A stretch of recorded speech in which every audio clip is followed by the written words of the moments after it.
안녕하세요. 오늘도 사연 살롱을 찾아주셔서 감사합니다.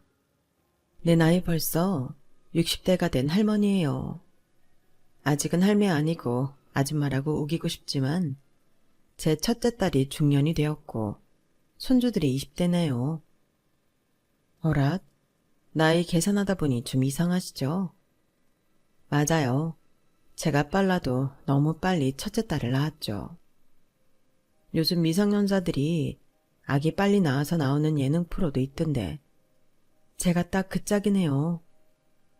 16살에 시집가서 17에 첫 아이를 낳았으니 애가 애를 낳은 거죠 뭐.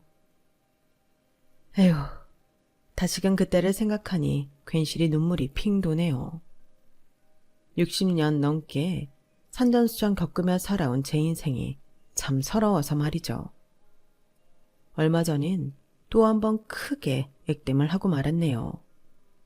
첫째 낳고 10몇 년 만에 낳은 둘째 딸이 예비 신랑에게 호되게 당했거든요.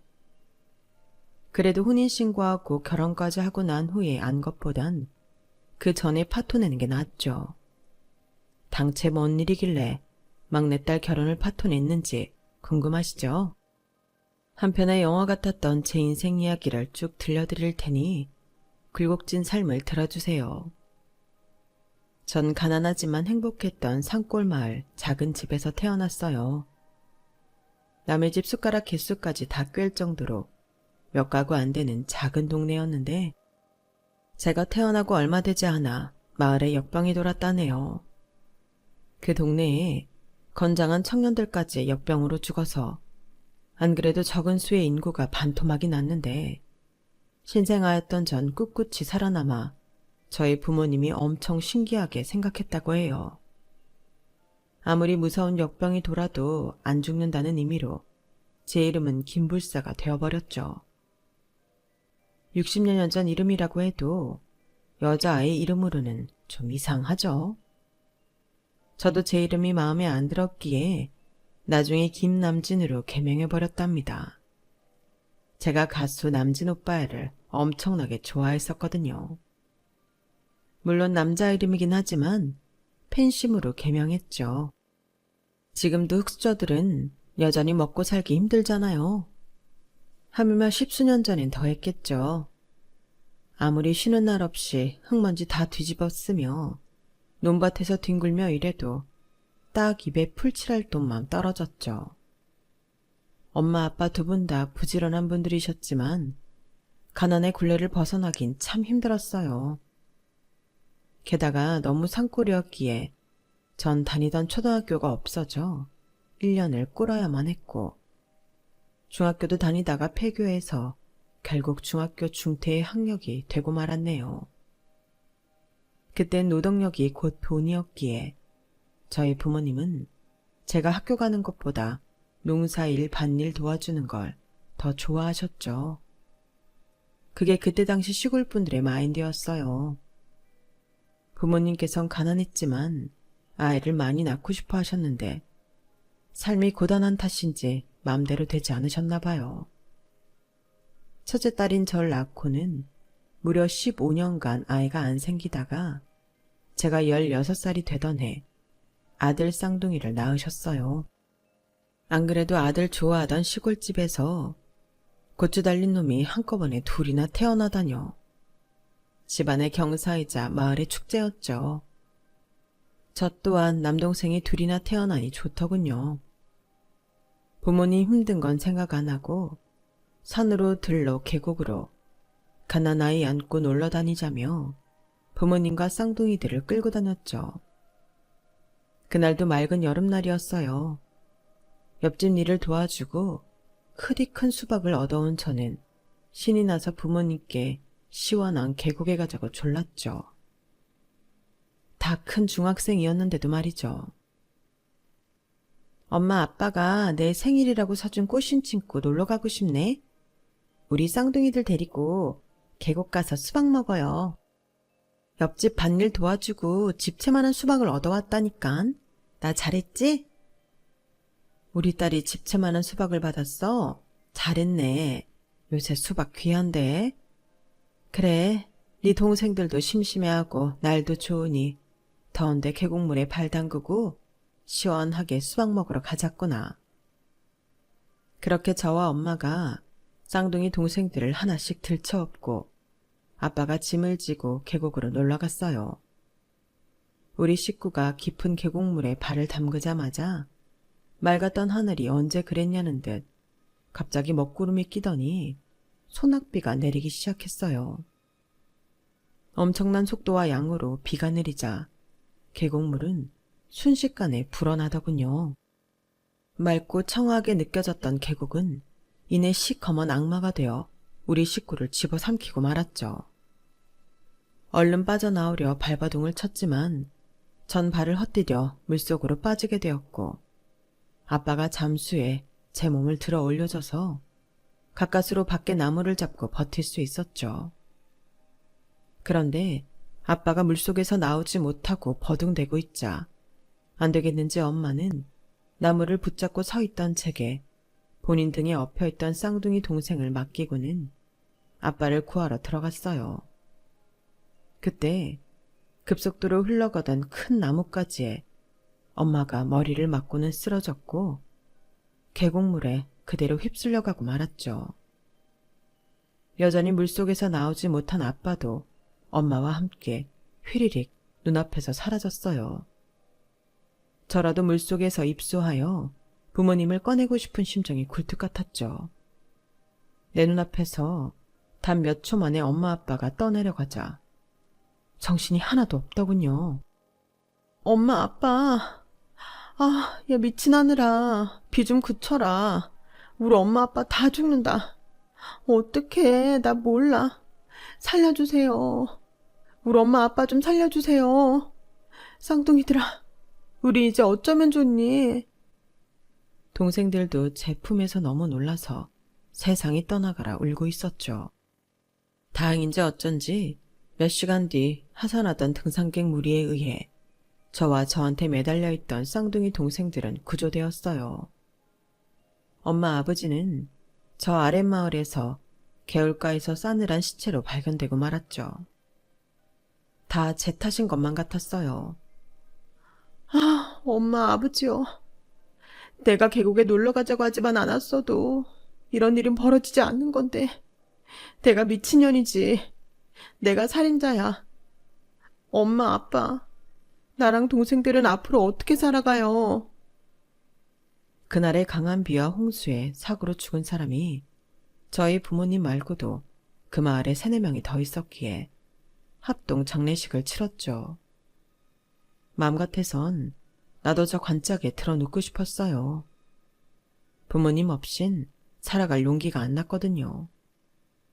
그래도 깽깽 울고만 있던 우리 쌍둥이 동생들을 위해서는 제가 있어야만 했죠. 마치 엄마처럼 쌍둥이들에게 모든 걸 다 해줘야 했거든요. 정신없이 장례를 다 치르고 우리 가족과 친하게 지내던 옆집 할머니가 하나 제안을 하더군요. 불사야, 너 건너마을 땅 부자 인천가네 알지? 돈 많기로 유명하잖아. 그 부잣집에서 살지 않을래? 네? 할머니, 갑자기 그게 무슨 말씀이에요? 나랑 쌍둥이들 다 그 집 가서 살으라고요? 입양이라도 가란 말이에요? 아니, 너 혼자 말이야. 쌍둥이들은 내가 키워줄 테니 너 혼자 그 집 가서 잘 먹고 잘 살란 말이다. 그 집 부모가 장례식장에서 우연히 널 보고 마음에 들었나 봐. 나한테 너 태어난 날 시를 묻더니 사주를 받는지 자기 아들이랑 찰떡궁합이라면서 널 데려가고 싶어 한단다. 네가 아들이랑 결혼해주면 네 쌍둥이 동생들 잘 먹고 잘 살 수 있게 돈도 많이 준다는데. 지금 제 나이에 시집을 가란 말이에요? 아니 조선시대도 아니고 16살에 시집을 가는 경우가 요즘 어딨단 말입니까? 할머니는 남한테 내 사주는 왜 져가지고 긁어 부스럼을 만들어요. 됐어요. 안 가요. 야, 너 어차피 돈도 없는데 동생들 돌보느라 똥구멍이 찢어지게 가난하자녀. 중학교도 더 이상 못 가고 말이다. 너 하나 희생하면 쌍둥이 아가들이 고깃국에 밥 말아 먹을 수 있을 정도로 큰 돈을 준다는데 그거 하나 못하냐? 네가 계곡물 가자고 해서 네 애미 애비 다 죽여놓고 이제 와서 동생들 나 몰라라 할 거야? 아니, 할머니는 뭔 말을 그렇게 심하게 해요? 당장 집으로 돌아가세요. 여기서 나가라고요. 흥분해서 옆집 할머니를 내쫓긴 했지만 그날 이후로 할머니의 제안이 계속 머릿속에 맴돌았어요.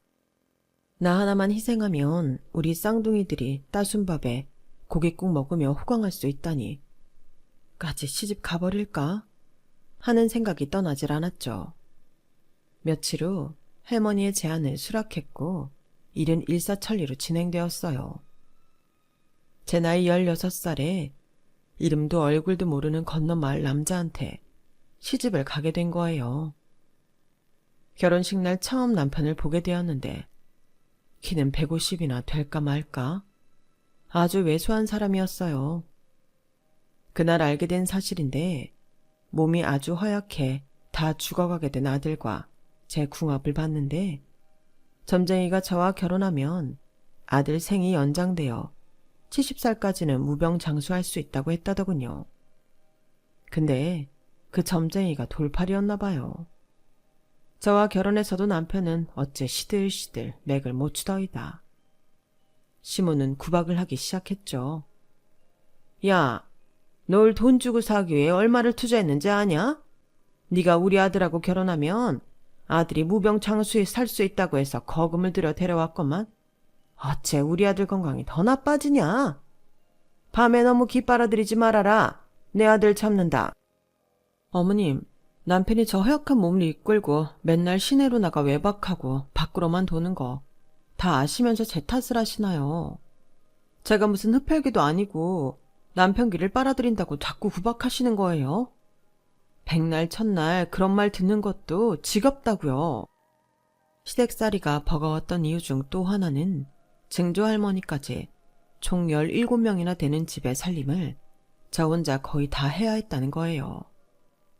부잣집이라고 해서 시집 왔건만 생각보다 초라한 집이었고 그나마 있던 한두 명의 머슴과 식모를 며느리인 제가 들어오니 다 쫓아내더군요. 17명 식구의 살림살이를 어린 제가 혼자 하기란 너무너무 힘이 들었어요. 제 인생 통틀어 그때가 가장 힘에 부쳤던 시기였던 것 같아요. 그때만 해도 세탁기도 탈수기도 없었기에 개울가에 가서 얼음 깨고 찬물로 손빨래를 다 해야만 했어요. 17명이 하나씩만 내놔도 17개의 빨래인데 동상이 걸렸다가 조금 나았다가 다시 걸리곤 해서 겨울이 지나자 제 손은 군데군데 보라색으로 변해버리더군요. 삶이 지칠 때마다 유일한 혈육인 우리 쌍둥이 동생들이 너무 보고 싶었어요. 시모에게 사정해봤죠. 어머님, 저 친정에 한번 다녀오겠습니다. 허락해주세요. 뭐? 네가 여기로 와서 밥 죽는 것밖에 한 게 없는데 친정에 가겠다고? 점쟁이가 네가 우리 집에 들어오면 우리 아들이 무병장수한다고 해서 큰 돈 주고 사왔다고 했잖아. 어디서 네 멋대로 가고 오고 한다는 거야? 제가 이 집 노예로 들어왔나요? 전 식모도 머슴도 아닌 며느리라고요. 엄연히 가족인데 이렇게 온 식구가 합심해서 부려먹기만 하고 사람 대접도 안 해주니 이 집에서 살고 싶은 마음이 생기겠습니까? 저도 사람입니다. 진짜 너무들 하네요. 울고불고 하니 친정 동생들 보러 보내주더이다. 내가 이 집에 시집와서 손발 동상 다 걸리며 희생한 대가로 우리 귀여운 쌍둥이 동생들이 옆집 할머니 밑에서 잘 크고 있다면 그걸로 만족할 수 있었어요. 할매요, 우리 쌍둥이 동생들 보러 왔어요. 내 동생들 다 어디 갔나요? 낮잠 자고 있나요? 아이쿠 깜짝이야. 네가 왜 갑자기 온 거야? 그 집 시모가 보통 성격이 아닌데 널 순순히 보내주대? 울고불고 매달렸죠 뭐. 근데 내 동생들 어딨어요? 네 쌍둥이 동생들 좋은 곳으로 입양 보냈다. 다 늙은 내가 키워주는 것보다 100배 더 잘 키워준다는 서울 젊은 부부에게 보냈어. 걱정 안 해도 된다. 아마 따순밥에 고깃국 먹으면 쑥쑥 자랄 거다. 순간 머릿속이 하얘지더군요. 하나뿐인 내 핏줄들. 이 세상의 가족이란 오직 내 쌍둥이 동생들 뿐인데 서울로 가버리다니 충격이었죠. 왜 이런 방구도 없이 서울로 보내요? 우리 시모가 내가 시댁 가서 사는 조건으로 할매한테 큰돈 줬다던데 그 돈 다 어디 갔어요? 내 동생들은 또 어디로 보냈고요? 당장 주소 내놔요. 까막눈인 내가 주소 알아봤자 뭐하겠냐. 그냥 서울 부잣집이라고 해서 보냈으니까 아무 걱정 말라더라. 너도 이제 쌍둥이들 있고 살아라. 원래 여자는 시집가면 그 댁에 뼈를 묻어야 하는 법이다. 얼른 시댁 가서 살림이나 해. 어디 새댁이 대낮에 이렇게 돌아다니냐? 뭐라고? 이 미친 할매야. 당신 노망 났어? 우리 가족을 강제로 갈라버린 파렴치한 같으니라고. 당신이 뭔데 마음대로 내 동생들을 빼돌리고 중간에서 돈을 뺏어가? 아, 내 동생들아. 대체 어디로 가버린 거냐? 이 미련한 누나를 용서해다오. 전 화가 머리끝까지 나서 그 미친 할매네 집 살림살이를 다 부수고 돌아왔어요. 이미 엎어진 물에 제 어리석음을 탓할 수밖에 없었죠. 다 꼬부랑진 미친 할매 말을 믿다니. 내가 성공해서 서울 가면 반드시 내 동생들을 찾을 거야. 다짐하고 또 다짐했죠. 애끓는 마음을 안고 터덜터덜 또 지옥 같은 시댁으로 돌아올 수밖에 없었어요. 이곳이 내가 속한 집이었으니까요. 웬일로 남편이 집에 들어와 있었어요. 너무 왜소하고 연약한 사람이 뱀눈을 부라리며 제게 따져 묻더군요. 감히 여편네가 지금껏 어디서 뭘 하다 늦게 들어와? 집구석에서 살림이나 해야지. 우리 집 개판 난 꼴 안 보여? 나 없이 이 집안이 여태껏 어떻게 돌아갔대요? 17명이나 되는 식구들이 나한테만 일 시키는데 아주 죽겠습니다. 남편이란 사람은 맨날 밖으로만 돌고 시어머니는 며느리인 나만 못 잡아먹어서 안달이고 나도 정말이지 이놈의 집구석에서 나가고 싶다고요. 뭐야? 그럼 나가버려라 이년아. 그놈의 점쟁이 때문에 괜한 돈 써서 널 데려왔는데 하등에 도움도 안 되는 년 같으니라고. 밥만 축내는 년. 남편에게 이렇게 구박만 받으니 너무 서러워 에라 모르겠다 하고 시댁을 나왔어요. 다시금 내 부모님과 함께 살던 폐허가 된 집으로 기어들어갔죠. 그나마 가장 따뜻한 곳을 골라 잠을 청하고 이튿날 대낮이 되어서야 시댁으로 돌아갔어요. 제가 대문에 들어서자 웬 대야가 저에게 날라오는 게 아니겠어요? 시모의 고성과 함께 말이죠.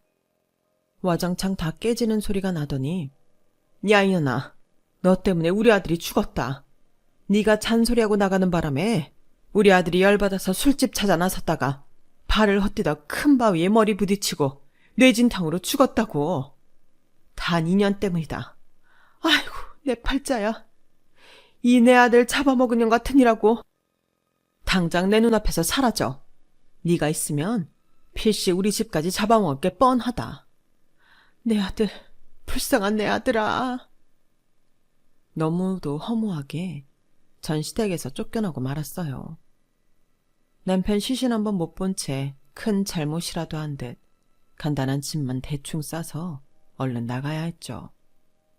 짐을 부여잡고 눈물 범벅이 되어 폐허가 된 친정으로 향하는데 이상하게 속이 미식미식했어요. 싸늘한 친정집 앞에 와서 그때까지 먹은 걸 다 토하고 말았죠.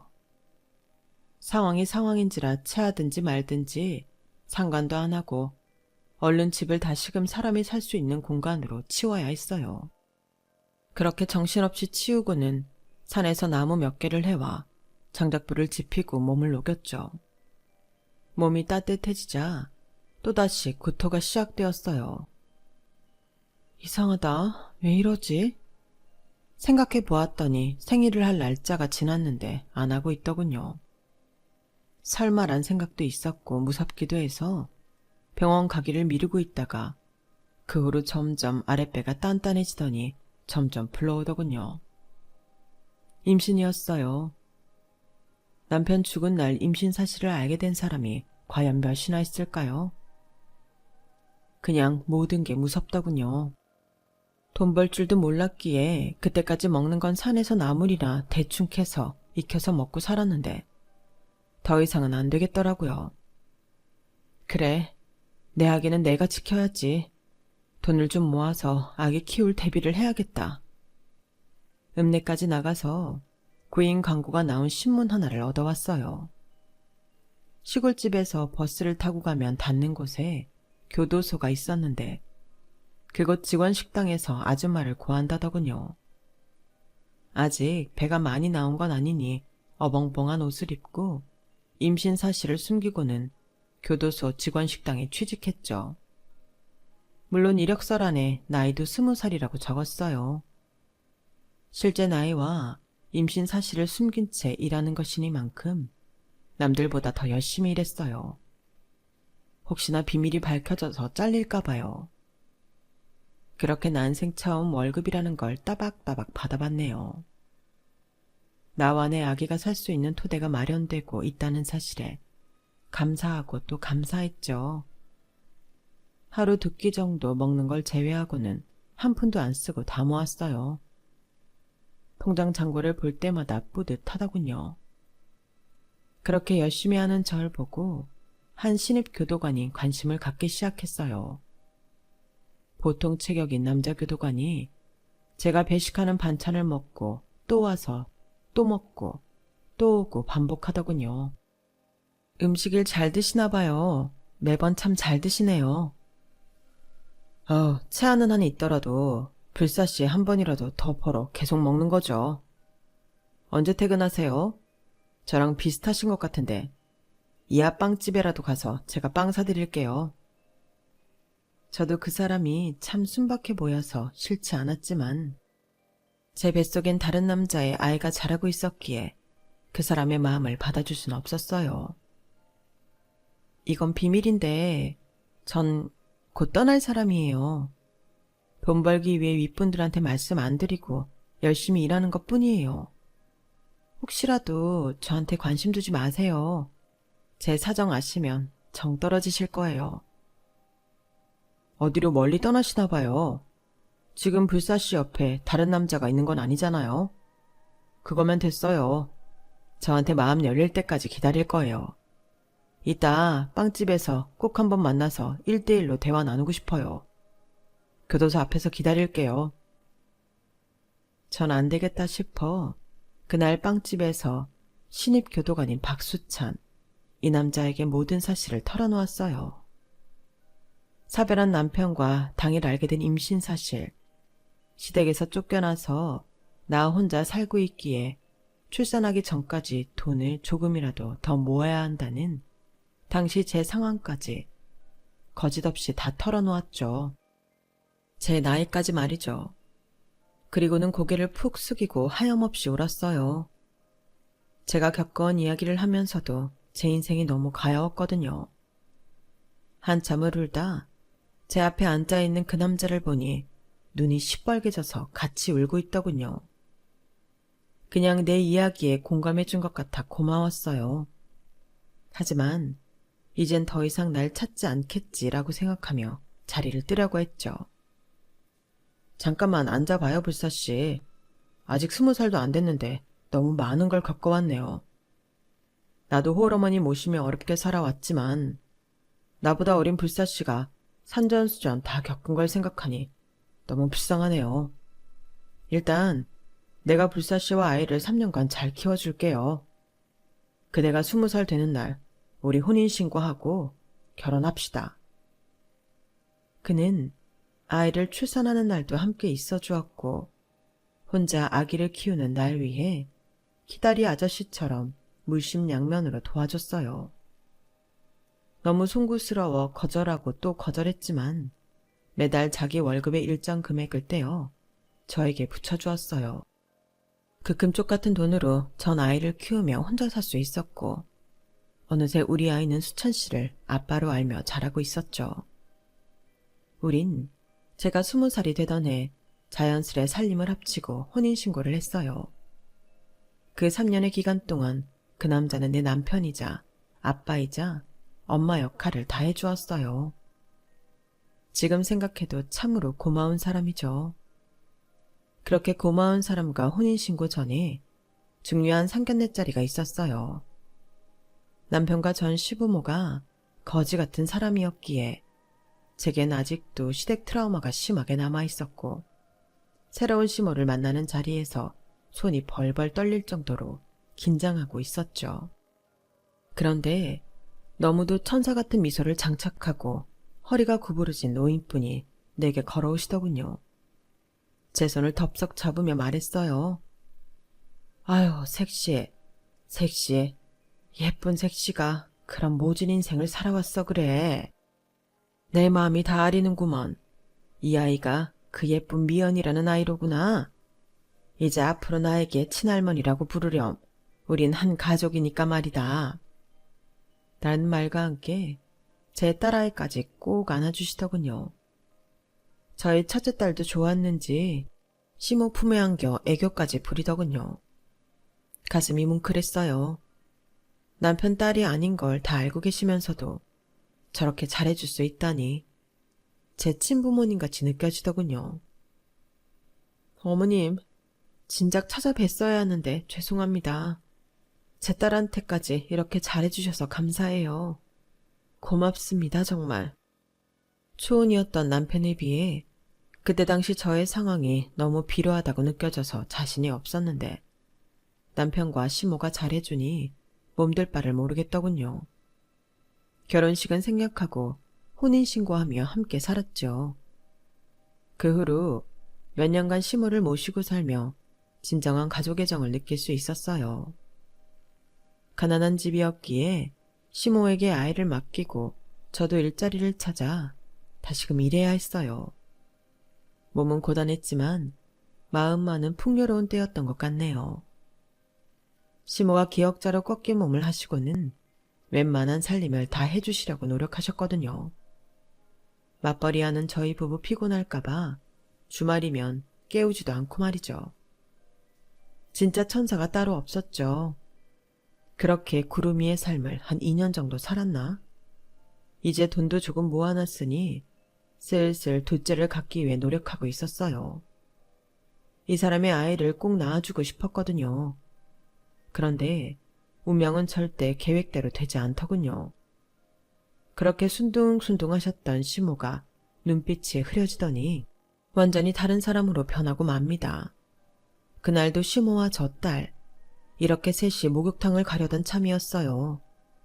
평소에 화도 잘 안 내던 시모가 갑자기 길에 서 있는 리어카를 발로 뻥뻥 차며 뭐라고 따지고 드는 거예요. 대체 무슨 말인지도 모를 말을 하며 언성을 높였죠. 전봇대에 부딪히기도 하고 넘어져서 다치는 일도 잦았어요. 예산일이 아니라고 여겨져서 시모를 당장 병원에 모시고 갔죠. 결과는 치매였어요. 먹고 사느라 시모의 건강까지 챙기지 못한 죗값을 이렇게 받는구나 싶더군요. 남편한테 시모가 치매라는 사실을 털어놓으며 엉엉 울었어요. 미안해요, 여보. 내가 이렇게 고마운 어머님 잘 챙기지 못해 치매가 와버렸네. 어떻게 울었니? 불쌍해서 어떡해. 자기는 할 만큼 했지 뭐. 하늘이 그런 병을 내려준 걸 우리가 뭘 어쩌겠어. 앞으로 가시는 날까지 잘 돌봐드릴 수밖에. 당신 죄책감 갖지 말어. 전 그날로 다니던 식당을 그만두고 전업주부가 되어 시모의 치매간병을 시작했어요. 약을 먹었는데도 시모의 치매 증상은 급속도로 악화되더군요. 천사에서 악마로 변해버린 시모를 방어하기도 참 힘들었답니다. 어떻게 사람이 그렇게 변하는지 놀라울 따름이었어요. 원래 식탐이 없던 분이었는데 본인 방에서 밤새 똥칠갑을 하고는 그 몸으로 거의 기어나와 냉장고 문을 한동안 열어놓은 채 안에 음식들을 개걸스럽게 먹더군요. 분명 새끼 잘 차려 들었는데 말이죠. 조금은 무섭기까지 했어요. 하지만 애 딸린 호러미인 절 며느리로 받아주시고 저희 딸아이를 친손주 마냥 예뻐해 주셨던 시모의 정성을 잊을 순 없었어요. 지난 인연에 대한 보답을 그 후 무려 7년의 세월에 걸친 정성스러운 간병으로 해드렸죠. 7년간 힘들어서 울기도 많이 울었어요. 그럴 때마다 남편이 너무 미안해하며 제가 제일 좋아하는 시장 도나스를 사다 주더군요. 지금도 우리 가족은 도나스를 먹을 때면 그때 얘기를 하며 추억에 젖기도 한답니다. 당연히 교도소에 출근 안 하는 날엔 본인 엄마 간병을 도맡아 다 했죠. 남편도 고생이 참 많았어요. 단 한순간도 맘 놓고 쉴 수 없었을 테니까요. 그렇게 7년이 지난 어느 여름, 시모가 잠에서 깨지 않으시더군요. 엄니, 밥상 가져왔으니 일어나서 저랑 같이 한술 뜨셔요. 엄니 가장 좋아하시는 귀한 보리굴비 구워왔어요. 차가운 녹차도 준비했으니 밥 말아서 같이 맛있게 드십시다, 엄니. 제가 아무리 깨워도 시모는 일어나지 않았고 구급차를 불러 응급실로 갔으나 이미 돌아가셨다고 하더군요. 아이고, 엄마, 우리 엄마, 벌써 가시면 안 돼요. 우리 가족은 어찌 살라고요. 전 차가운 병원 바닥에 털썩 주저앉아 엄마를 외쳤어요. 그 순간 시모가 아닌 진짜 우리 엄마가 돌아가신 마냥 허무하고 슬펐거든요. 마음이 찢어지더군요. 그렇게 시모의 장례를 치르고 집에 와서 정리를 했어요. 남편이 그동안 수고했다며 토닥여 주더군요. 남편 품 안에서 함께 또 펑펑 울었네요. 제 나이 30이 가까워지자 그동안 둘째가 잘 안 생기는 것에 대해 걱정이 되기 시작했어요. 고민하고 있던 찰나 딱 둘째가 들어서더군요. 마치 돌아가신 시모의 선물 같았죠. 전 첫째 딸이 있으니 내심 아들이었으면 좋겠다고 바랬지만 또 딸이었어요. 남편은 오히려 딸이라고 하니 뛸 듯이 기뻐하더군요.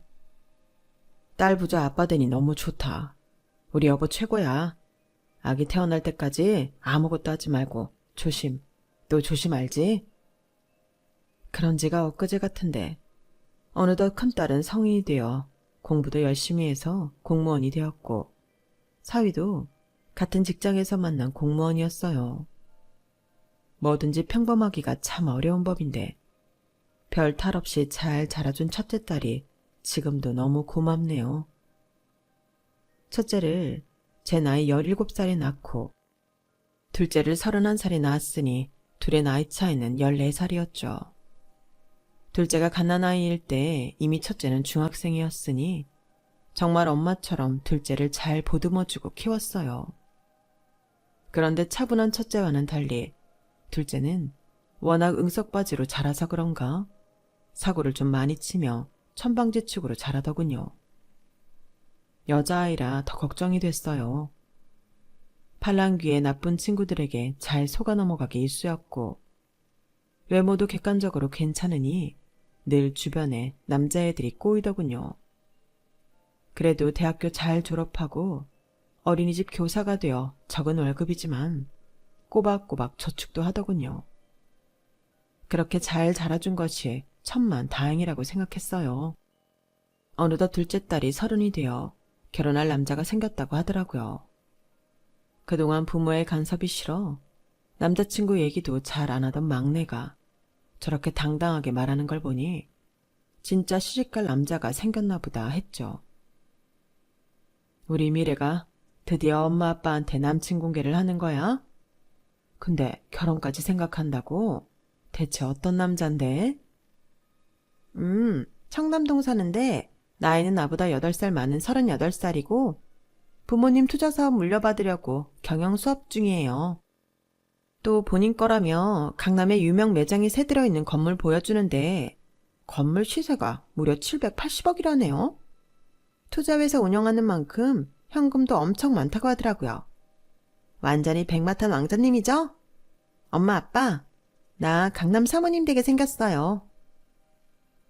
엄마인 전 덜컥 겁부터 났어요. 그런 집안 자제면 같은 클래스의 며느리와 처갓집을 원하지 않을까? 그 집 시댁어른들은 만나 뵙고?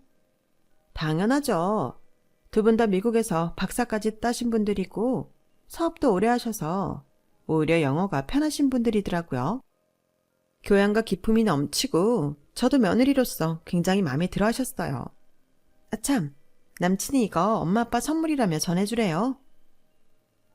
딸내미 남친이 줬다는 선물은 바로 명품 스카프였어요.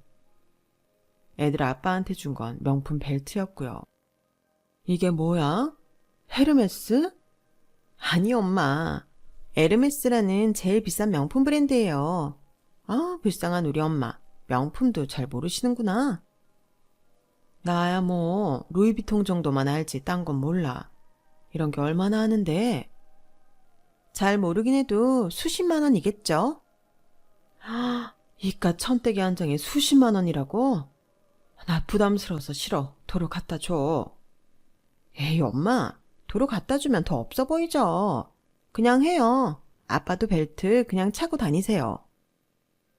억지로 선물을 장롱에 넣어놓고는 한 번도 매지 않았네요. 제 머릿속엔 걱정만 가득했죠. 전 전업주부에 애들 아빠는 교도관인 평범한 우리 집안에 그 정도로 야단스럽게 부자인 사위가 들어온다고? 뭔가 좀 어색했어요. 하지만 진짜 우리 막내를 시집 보낸다는 전제하에 현실적인 대화를 나누었죠. 미래야, 너 모아놓은 돈은 좀 있어? 너도 결혼하려면 혼수는 제대로 해가야 할 거 아니야. 엄마 아빠가 모아놓은 돈까지 합쳐서 최대한 잘 해보내야 하니 통장 꺼내봐. 저 모아놓은 돈이 좀 있었는데 남친 회사에 투자했어요. 남친 집안이 운용하는 자산이 무려 3천억에 달하는데 이번에 큰 수익 날 투자처가 있어서 내가 모은 돈 다 그곳에 투자한 상태예요. 남친의 현재 상황 실시간으로 다 보여주고 있는데 벌써 수익이 상당히 났더라고요. 제가 6년간 어린이집 다니며 모아놓은 돈 6천만 원이 이미 1억이 된 거 있죠? 저보다 남편이 더 깜짝 놀란 듯 했어요. 뭐? 네가 여태껏 모아놓은 돈을 다 투자했다고? 한두 푼도 아니고 6천만 원을? 아니, 그렇게 큰 돈을 엄마 아빠한테 상의도 없이 남친한테 덜컥 줘버리면 어떡해. 여튼 상견례 날짜가 내일 모레라니 아빠가 직접 만나서 두 눈으로 확인해야겠다. 그렇게 혼란스러운 와중 상견례 날 아침이 밝았어요. 여느 날과 같이 TV를 틀어놓고 막내딸과 저희 부부는 아침을 먹고 있었죠. 무심히 TV 홈쇼핑 채널을 보던 제 딸은 갑자기 눈이 동그래지더군요. 어? 왜 홈쇼핑에 우리 시부모님이 나오시는 거지? 저기 무슨 투자 채널인가? 뭐? 저게 무슨 투자 채널이야. 홈쇼핑 채널에서 갈비 팔고 있구만. 무슨 니네 시부모가 TV에 나온다는 거야. 진짜 네가 만난 시부모 맞아? 아, 네 맞아요 엄마 아빠. 저기 열심히 갈비 뜯고 있는 할머니 할아버지가 내가 호텔 레스토랑에서 만난 시부모님들 맞는데? 이게 대체 어떻게 된 일이지? 무슨 알바라도 하시나?